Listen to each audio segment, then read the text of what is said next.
안녕하세요. 박한별 목사입니다. 벌써 2023년이 가고 2024년이 오고 있네요. 여러분 새해를 어떻게 맞이하고 계신가요? 오늘은 지난번에 이어서 사갈 두 번째 시간으로 함께합니다. 오늘은 천사와 씨름하는 야곱의 그림을 선택해 왔습니다. 사갈은 지난번과 같이 유대인으로서는 이례적으로 예수님도 그리긴 했지만 역시 히브리 성서 내용을 구약의 내용을 많이 다뤘습니다.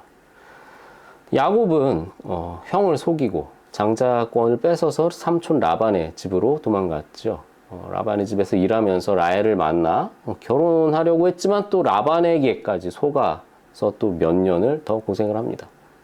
겨우 라반의 집을 벗어나 고향으로 돌아가려는데 역시 강력한 형이 기다리고 있죠. 야곱은 화해 선물을 형에게 보내고 또 가족과 재산 먼저 이렇게 다 앞으로 보내고 나서 홀로 야복 강에 남았죠. 그는 그곳에서 천사를 만나 밤새 씨름을 하다가 허벅지 관절을 절개되기까지 하며 축복을 얻어냅니다. 잘 알려진 야곱의 씨름 이야기입니다. 하지만 오늘의 그림의 경우 단순히 야곱이 씨름만 하는 장면이 아니라서 더 흥미롭습니다.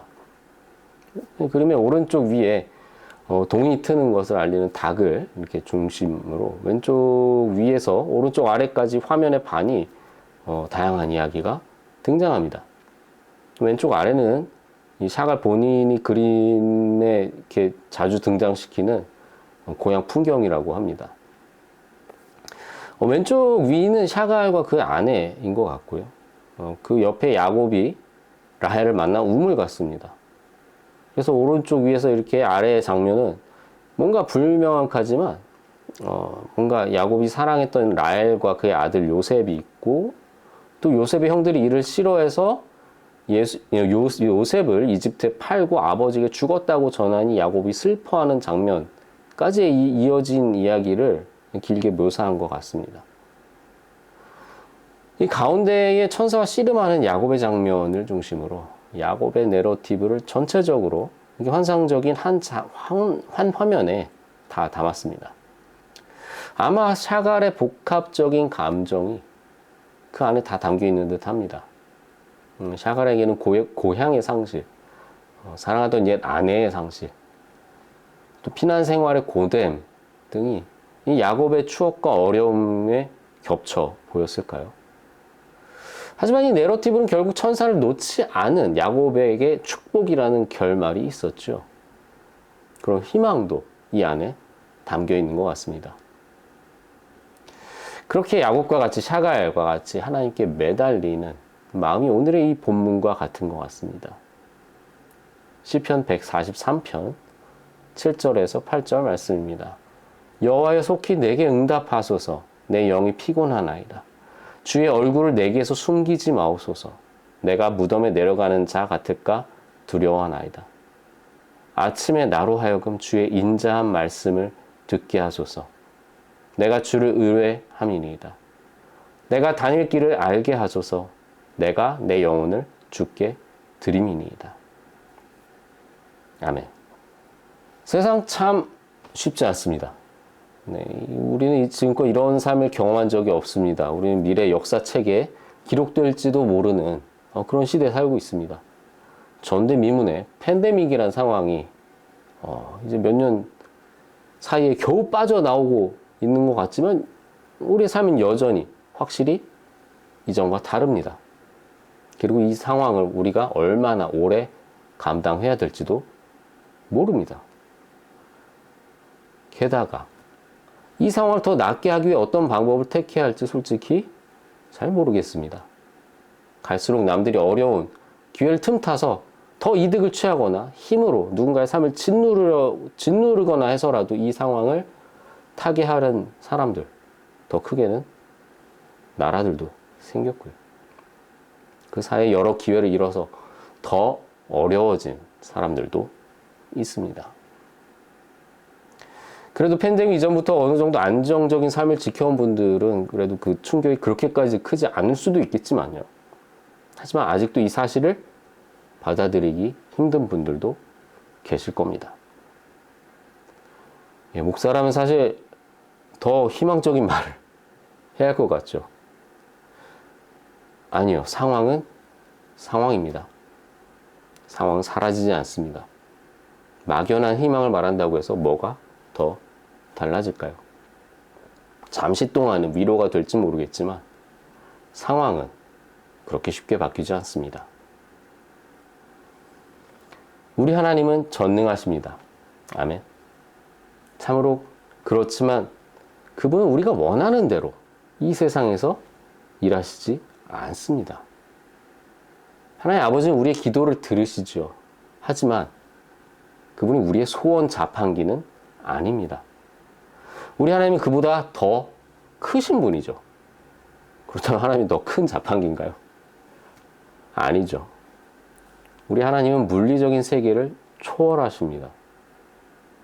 하나님 우리 각자에게서 일하시는 동시에 역사 전체에서 일하십니다. 하나님 우리에게 생명을 주셨습니다. 하나님 우리에게 자유의지를 주셨습니다. 하나님 우리에게 예수 그리스도를 주셨습니다. 하나님은 우리에게 성령을 부어 주셨습니다. 하지만 우리가 선택한 것은 불순종입니다. 우리는 소멸하는 것을 선택했습니다. 우리는 예수님을 십자가에 못 박는 것을 선택했습니다. 우리는 성령을 버렸습니다. 그리고 우리가 하나님의 기대에서 벗어났지만 하나님은 여전히 우리를 기다리고 계십니다. 그분은 우리의 응답을 기다리고 계십니다. 지금도 그분은 이곳에서 우리를 기다리고 계십니다. 네, 팬데믹은 여전히 그 그늘을 우리 주변에 들이우고 있습니다. 상황은 나아지는 것 같지가 않습니다. 이 애매한 상황에 주님, 이전과 같은 부흥을 우리에게 바라시지 않는 건가요? 하고 묻고 싶기까지 합니다. 하지만 어쩌면 하나님은 우리가 이 상황에 다르게 반응하기를 원하시는지도 모르겠습니다. 그렇다면 우리는, 여러분은 어떻게 대답하시겠습니까?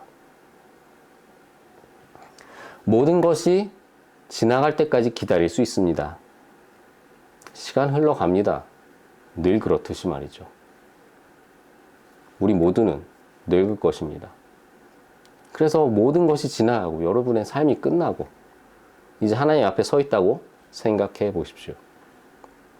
여러분은 그동안의 모든 것이 지나갈 때까지 그냥 기다렸다고 하나님께 말씀드릴 겁니까?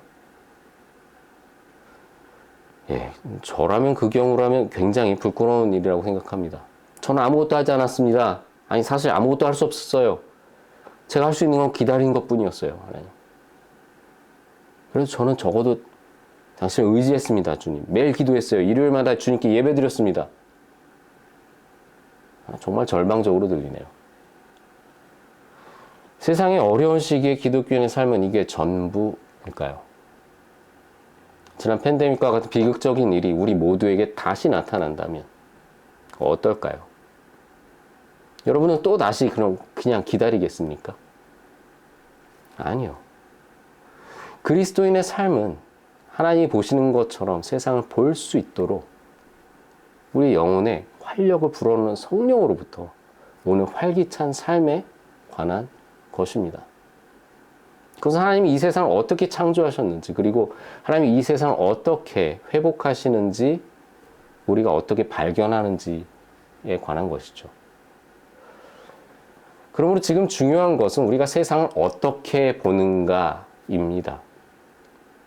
네, 언젠가는 회복의 때가 오겠죠.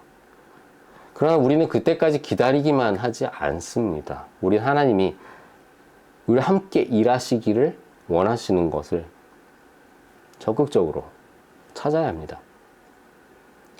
시편 143편의 시편 기자는 천사에게 매달리는 야곱과 같이 적극적으로 길을 보여주실 하나님을 찾습니다. 시편 기자는 야곱이 천사를 놓지 않았던 것처럼 하나님의 사랑 결코 실패하지 않는다는 것을 알기에 하나님을 전적으로 신뢰합니다. 그래서 시편 기자는 자신의 삶에 대해서 열정적입니다. 이 사람은 진취적입니다. 그 사람은 하나님이 원하시는 세상으로 나가길 원합니다. 그러기 위해 시편 기자는 하나님이 보여주신 길을 보길 원합니다. 그것이 우리가 세상을 봐야 하는 길입니다. 그것은 하나님께서 세상을 보시는 방식입니다. 우리도 그런 시각을 가져야 합니다. 우리는 하나님에 대한 믿음을 가져야 합니다. 우리는 우리를 창조하시고 우리에게 생명을 주신 하나님을 신뢰하기를 원합니다. 그래서 우리는 기도합니다. 어떤 상황이 오더라도 주님, 우리는 주님을 선택합니다. 저는 주님을 선택합니다. 주님을 의지합니다. 주님, 저는 주님을 신뢰합니다. 당신은 모든 주권을 가진 전능하신 나의 하나님입니다. 당신의 사랑은 결코 실패하지 않습니다. 주님, 제가 가야 할 길을 보여주십니다. 오직 주님께만 제 삶을 맡깁니다. 이것이 오늘 우리가 선포하는 시편입니다. 이것이 오늘 우리가 기도하는 시편입니다. 이것이 우리가 예수 그리스도를 위한 성도로서 한 해 동안 지킬 시편입니다. 예수 그리스도 이름으로 기도합니다. 아멘.